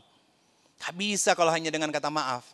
Jadi saya menyalahkan bukan satu orang, ini kedua-duanya. Makanya saya ajak untuk introspeksi diri, ngobrol akhirnya. Lanjutnya apa lagi kata beliau? Tapi kepercayaan saya sudah hilang Ustadz. Saya sangat terluka atas perbuatannya. Saya nggak perlu dikasih tahu, saya paham. Dan yang bisa nyembuhin luka kita hanya Allah. Ya, nah nanti yang bisa merubah suami kita kemudian mengobati luka kita siapa? Ya Allah juga, karena pemilik hati dari suami kita adalah Allah. Lanjut apa lagi nih? Ini seru pokoknya. 16 tahun Ustadz usia pernikahan kami. Keluarga dia dan keluarga saya tidak mau kami berpisah. Saya disuruh tutup rapat-rapat luka yang saya rasa. Tutup semua yang pernah terjadi dan itu yang buat saya merasa trauma Ustadz. Saya tahu itu perempuan susah melakukan itu. Kecuali ketika seorang perempuan yang terluka ini sujud kepada Allah. Allah ridho terhadap dia. Allah hadirkan kebahagiaan dalam jiwanya, Allah berikan perubahan pada suaminya bager sama dia. Nah itulah Allah munculkan kebahagiaan dan perempuan mulai bisa untuk melupakan luka yang pernah terjadi. Itu polanya. Jadi ketika perempuan dipukul sama Allah, dipukul lewat ujian maksudnya, lewat masalah. Ini polanya. Saya kasih tahu polanya untuk kita bisa self healing. Kalau ini kaidah yang saya amati. Perempuan dipukul perasaannya oleh Allah. Pertanyaannya gini, kenapa perasaan perempuan sering terluka? Karena banyak dari kita sebagai perempuan yang terlalu mendominasikan perasaannya. Betul kan? Makanya disintrek sama Allah, rasain tuh sakit hatinya. Rasain kecewa kamu, rasain terluka kamu. Sok, mau kemana kamu? Jadi seolah-olah Allah tuh ngomong begitu sama kita. Begitu yang kita cari adalah Allah, maka akhirnya apa? Allah sembuhkan hati kita, belum lukanya. Kenapa? Yang bisa menyembuhkan luka selain Allah adalah suami kita. Lewat apa? Lubang yang pernah menganga itu ditutup dengan kebaikan-kebaikan yang dilakukan oleh sikap suami kepada kita. Walaupun, kayak contoh tembok ini, kan mulus ya, begitu dipaku, ya kan, dicabut pakunya ada bekas lobangnya. Ditambal bisa, tapi masih kelihatan bekas nodanya, bekas lukanya, bekas lubangnya. Itu perempuan. Saya tahu persis, saya sangat paham. Makanya karena paham begitu, saya sangat berhati-hati kalau ngomong sama istri saya. Kenapa? Istri saya juga perempuan sama seperti Bunda. Sama seperti Bunda. Makanya laki-laki itu saya menitipkan pesan, belajarlah untuk melakukan dua hal ini. Apa? Ini ada bapak-bapaknya. Satu, belajar menjadi pendengar yang baik bagi istri Anda. Kenapa? Karena seorang wanita ketika sudah menikah itu memberikan dunianya kepada siapa? Suaminya. Dan tidak ada dunia yang lain kecuali suaminya. Yang kedua, saya selalu berwasiat kepada laki-laki belajar ngomongnya soft spoken. Apa soft spoken? Ngomongnya baik-baik, teu kenging ngegas, teu kenging kaku, tegegnya. Itu harus ngomongnya baik. Apa? Qaulan sadida, qaulan layyina, qaulan ma'rufa. Kata-kata yang baik. Gak harus ngomong sayang, gak apa-apa. Mah, kan enak, adem ya. Ibu, gitu. Apalagi kalau ada tambahan apa? Ketika punya istri lagi nggak nurut gitu kan, dikasih taunya, nggak mau. Solehah, itu takluk langsung. Beneran, kenapa? Karena kata itu langsung menghujam dalam jiwa seorang perempuan. Berarti suaminya sudah sehebat itu dia berusaha untuk menekan egonya, maka seorang perempuan akan menekan perasaannya. Itu perempuan, Bunda. Makanya ketika seorang perempuan memperbaiki hubungannya dengan Allah, maka apa yang terjadi? Allah akan perbaiki semua kondisi dan keadaannya. Minimal dia sebagai perempuan tenang dulu. Tenang dulu ngejalani ujiannya. Makanya kan ada yang saya ceritain bulan kemarin, video saya yang viral, sampai 600.000 viewersnya. Yang saya bilang apa? Kalau suami kita belum soleh, kalau suami kita masih malas beramal soleh dan melakukan kebaikan, masih keras kepala, bisa jadi memang kita sebagai wanita belum layak di hadapan Allah dapat laki-laki soleh. Makanya akhirnya apa? Selama ini kita berdoa baru didengar oleh Allah tapi tidak dijabah langsung sama Allah. Lihat kalimatnya lengkap. Video itu persis seperti apa yang saya sampaikan, kurang lebihnya. Akhirnya apa? Saya diserang sama banyak para netizen. Netizen belum solehah. Oh iya, kalau solehah pasti ngejaga kata-katanya gitu kan. Ustadz bagaimana dengan Siti Asia gitu kan. Bahkan ada yang judging sama saya. Ya ini jadi introspeksi buat diri saya dan saya tidak menyalahkan sama sekali kok. Apa judgingnya? Ini tipikal laki-laki yang tidak bisa memuliakan istrinya. Saya bacakan itu ke istri saya dan dia senyum. Saya bilang apa? Maaf ya sayang kalau ayah masih banyak kurangnya. Dipegang tangan saya sama dia langsung. Itu waktu di Magelang, perjalanan mau ke pesantrennya Ustadz Salim Afillah.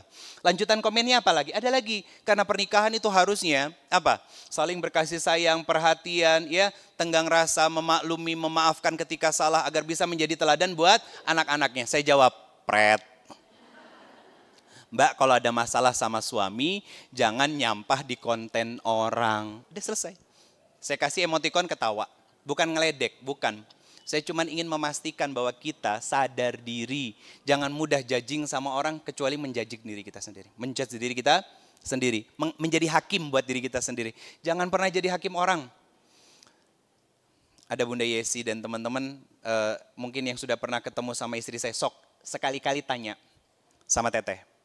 Teteh, Ustadz itu pernah ini nonton dia live-nya.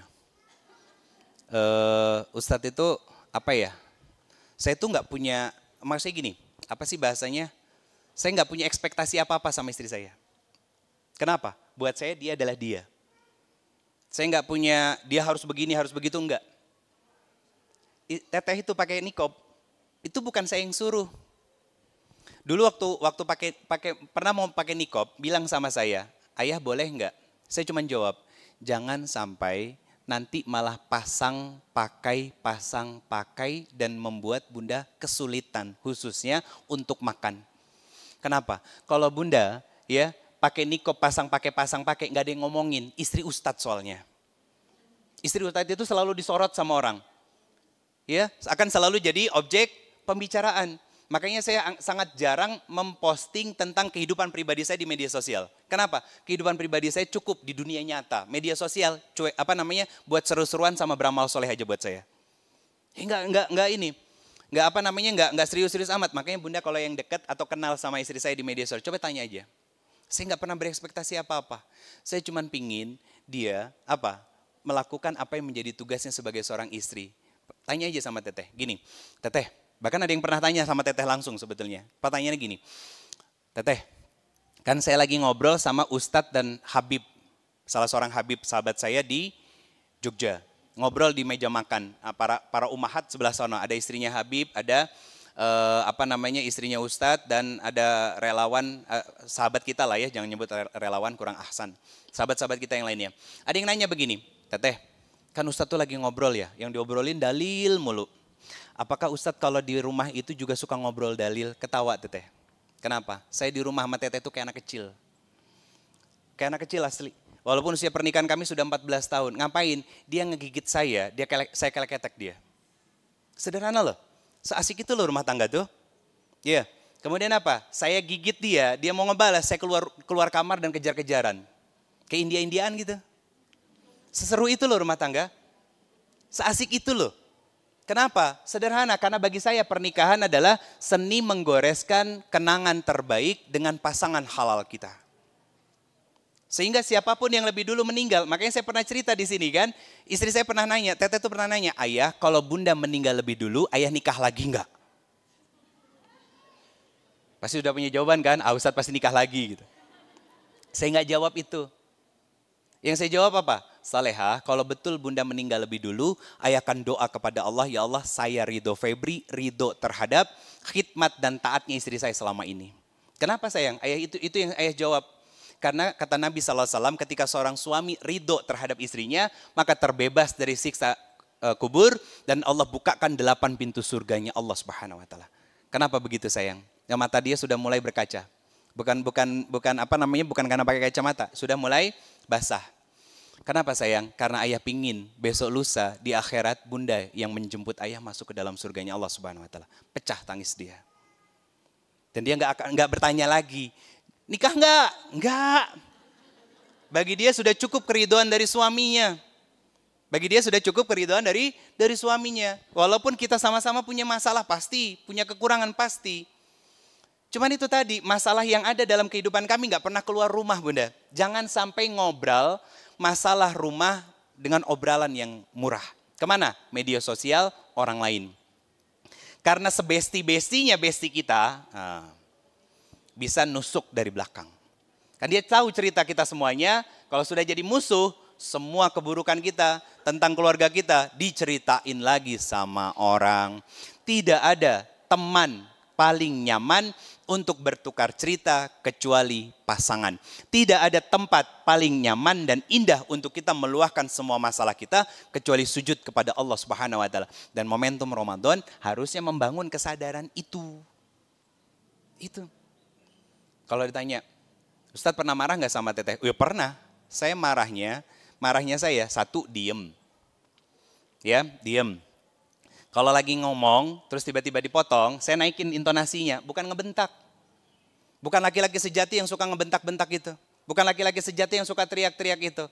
Berarti dia tidak sadar bahwa sedang berhadapan dengan wanita yang fitrahnya bengkok. Ciri perempuan yang bengkok itu kenapa? Ketika dinasehati, kupingnya ditutup, mulutnya yang dibuka. Betul? Makanya ngomongnya jangan ngegas, tapi dengan pelan. Kalaupun harus ditinggikan intonasinya, ditinggikan. Ada momen di mana saya ketika marah saya butuh waktu untuk diam. Teteh tahu. Dan itu perlu dikomunikasiin. Perlu disampaikan. Sama kayak perempuan. Perempuan kalau lagi ngambek pengennya diapain? Diajak jajan, dipeluk.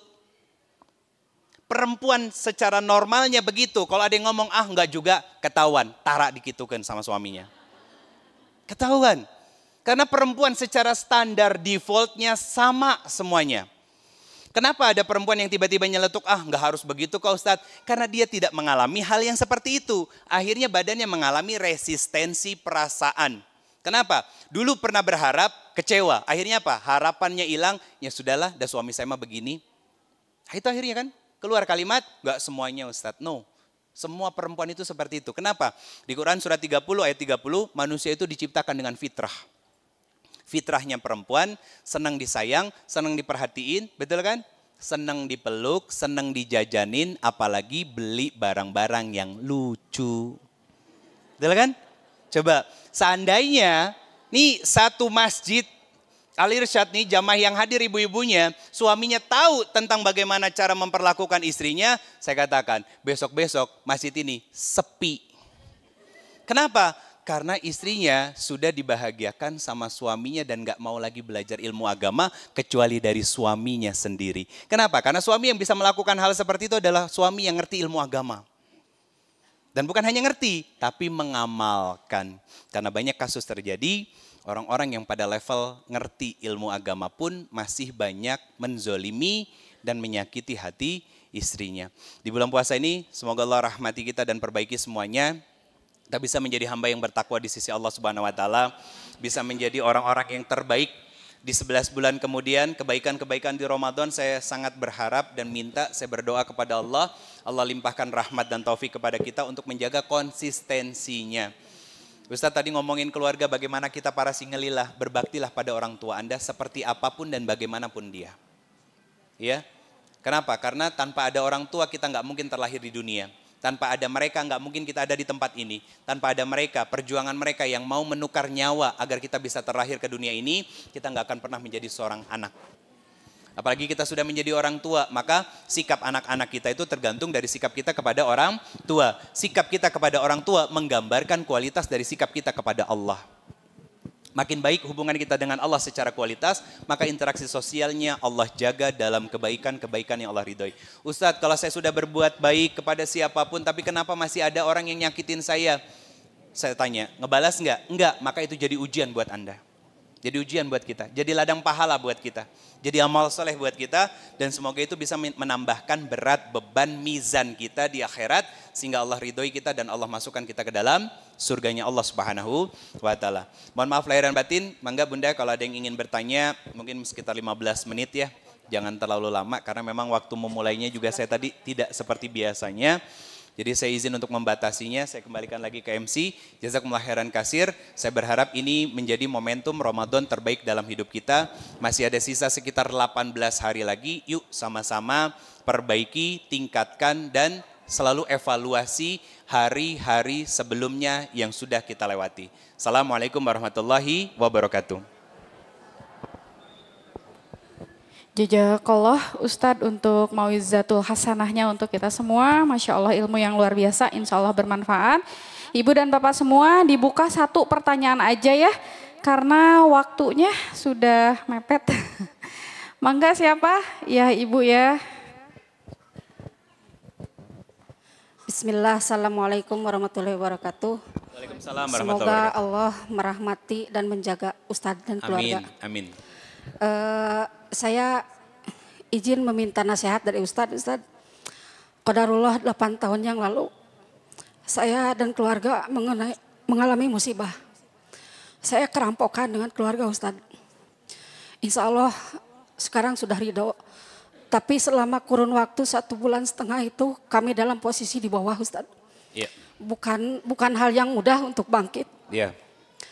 Nah, akhir-akhir tahun ini, 2 tahun kebelakangan ini kami mengalami lagi pengalaman bersama keluarga gitu Ustadz. Istilahnya kami diperkerjakan lalu dikasih upah lah istilahnya itu. Nah upahnya itu setelah kami makan itu ada kata-kata dari mereka itu tidak ridho. Maka kami kembalikan karena takut tidak halal untuk kami dan tidak baik untuk kami makan Ustadz. Nah ini kan momennya menjelang lebaran nih Ustadz. Yeah. Saya butuh nasihat dari Ustadz.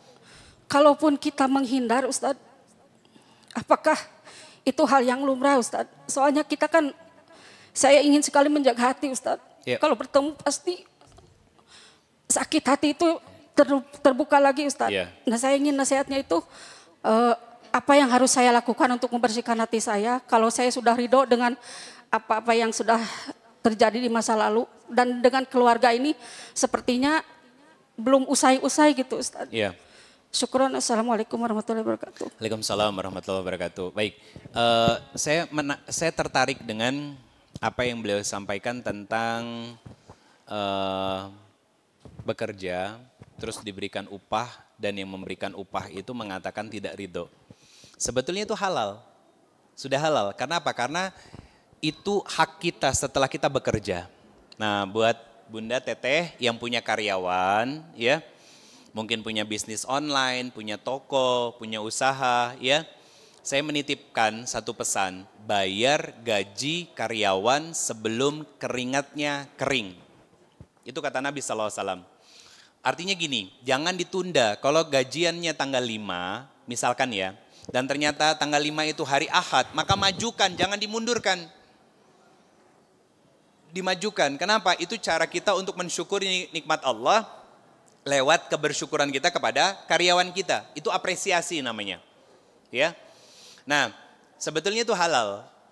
Sebetulnya rizki yang halal. Kenapa? Karena kita sudah bekerja dengan sebaik-baiknya, insya Allah pekerjaan yang bisa kita kerjakan.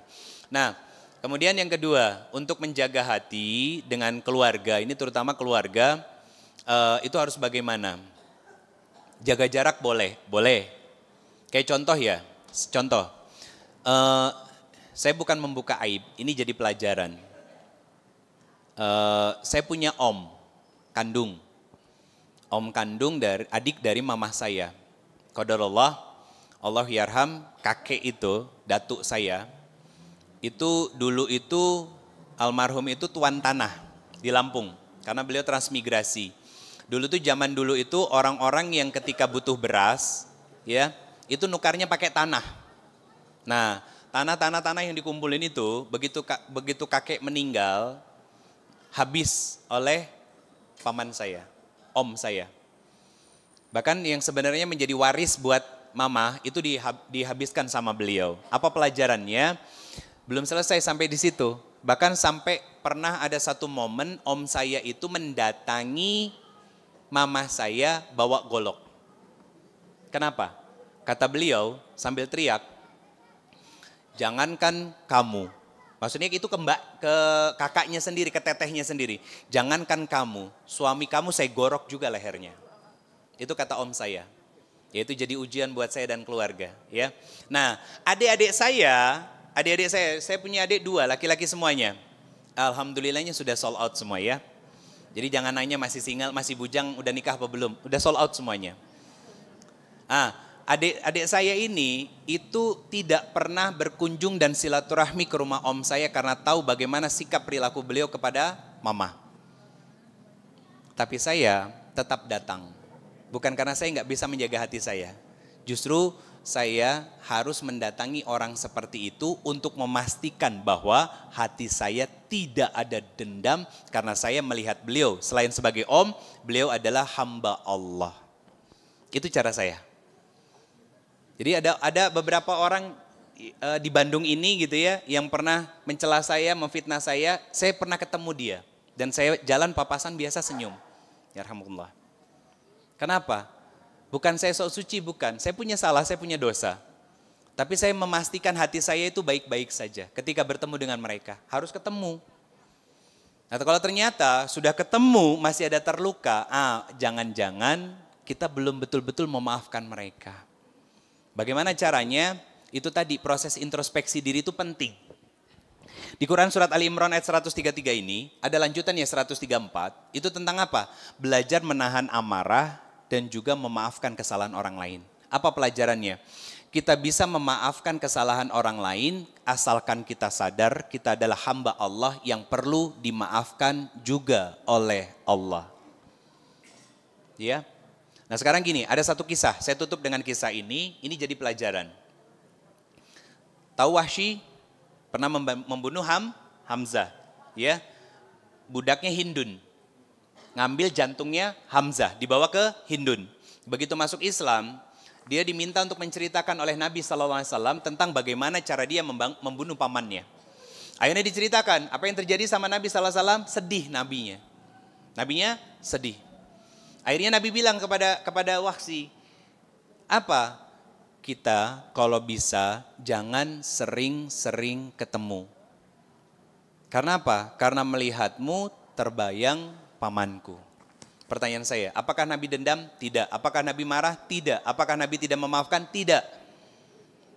Nabi ngasih pelajaran kepada kita dan kisah ini belum selesai. Bukan berarti kita dianggap wajar ketika kasuat-suat dengan dosa pasangan atau orang lain sekian puluh tahun yang lalu. Bukan. Karena akhirnya apa yang dilakukan sama Wahsy? Wahsy menebus Wahsy menebus rasa sedih yang dialami oleh Nabi Sallallahu Alaihi Wasallam dengan cara membunuh Nabi jadi-jadian, Musailamah Al-Kadzab. Dibunuh sama dia, yang mengaku Nabi setelah Rasulullah SAW wafat. Itu sebagai penebusannya yang dilakukan oleh seorang Wahsy. Pertanyaan saya, orang yang sudah melukai kita, apakah mereka melakukan suatu kebaikan? Enggak. Maka jangan pernah berharap. Jangan pernah berharap.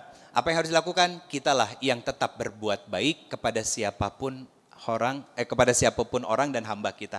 Kalau hati kita belum siap, maka jaga jarak itu lebih baik. Tapi kalau hati kita sudah siap, silakan. Seperti biasa. Seperti biasa. Karena apa? Itu akhlak mulia, itu puncak dari kebaikan. Punten.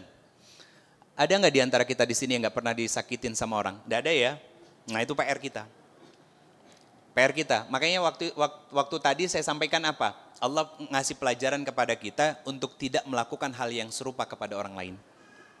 Selain itu apa? Belajarlah untuk memaafkan. Kan tadi saya bilang, ada orang yang curhat tentang suaminya selingkuh. Belajarlah untuk memaafkan kesalahan suami, sebagaimana kita pun banyak bermaksiat kepada Allah yang sudah banyak memberikan kehidupan dan rizki buat kita. Itu hamba namanya. Makanya akhirnya gini, orang-orang yang punya kelapangan hati seperti itu nggak pernah merasa bermasalah sama siapapun. Ketemu sama siapapun dia nggak keki, dia nggak kikuk. Kenapa? Karena dia bebas hatinya, lepas, lapang dalam keridoan. Kenapa? Karena dia punya prinsip, dia tidak membenci orang, tapi membenci sifat. Nah itu yang harus kita tes. Betulkah kita marah sama seseorang yang sudah nyakitin kita ini, marah karena sifatnya yang buruk atau marah sama orangnya? Temuin. Itu ngetesnya.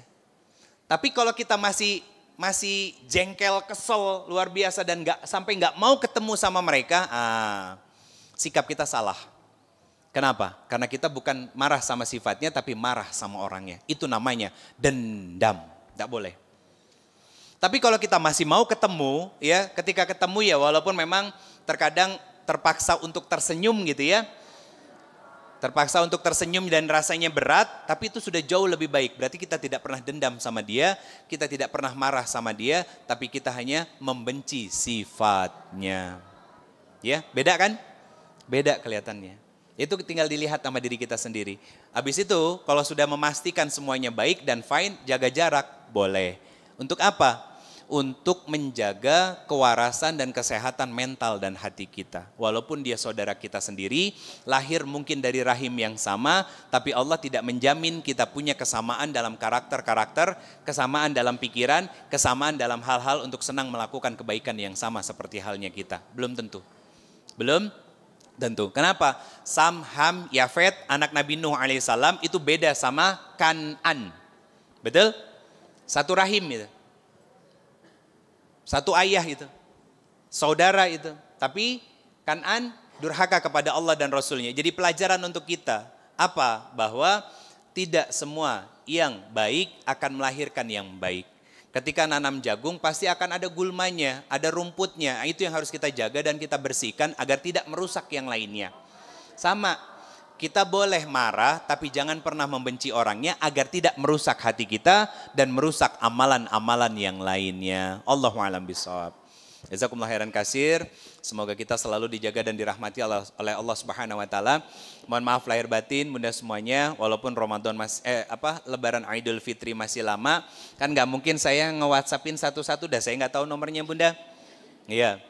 Dan saya hari ini minta maaf lahir batin kalau selama 11 bulan ke belakang kita berinteraksi dalam dakwah, dalam syiar agama, ada kata-kata saya yang kurang berkenan atau menyakitkan, semoga bisa ketemu di bulan-bulan selanjutnya insya Allah. Semoga Allah panjangkan usia kita, bunda semua, teteh semuanya selalu dirahmati Allah Subhanahu wa taala, sehat afiat, kemudian istiqomah yang paling penting, dan buah dari istiqomah adalah Allah hadirkan sakinah bersama dengan keluarga sampai ke dalam surganya Allah Subhanahu wa taala. Bukan hanya keluarga berupa pasangan dan anak-anak, tapi juga keluarga kita yaitu orang tua kita, saudara-saudara kita, dan juga moyang-moyang kita. Semoga Allah izinkan untuk sampai ke dalam surganya Allah Subhanahu wa taala. Sekali lagi mohon maaf lahir batin, Kang Aris juga maaf lahir batin Kang, hatur nuhun. Sehat terus, pokoknya sakinah terus sama teteh juga ya. Juga bunda semua maaf lahir batin. Hadanallahu wa ikum ajmain. Allahu alam bisawab. Assalamualaikum warahmatullahi wabarakatuh.